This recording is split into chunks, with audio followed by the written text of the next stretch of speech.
Hi అండి. పప్పు చింతకాయ తయారు చేసే విధానం. పప్పు, చింతకాయలు, పచ్చిమిర్చి కుక్కర్లో పెట్టుకొని 3 విజిల్ వచ్చిన తర్వాత ఇలా వస్తుంది. తాలింపు వేసుకోవాలి.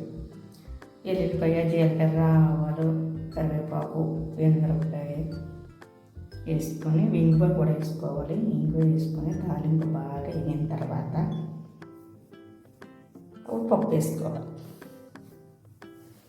పప్పు వేసేసుకొని బాగా కలుపుకోవాలండి.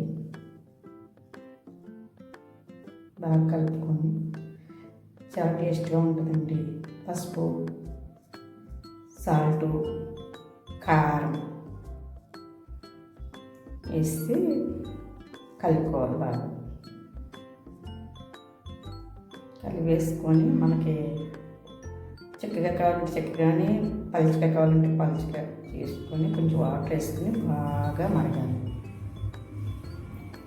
దాని దగ్గరికి అయిన దాకా కొంచెం దానికిన తర్వాత ఉడికిన తర్వాత రెడీ. పప్పు చింతకాయ చాలా టేస్ట్గా ఉంటుంది. ఓకే అండి, బాయ్.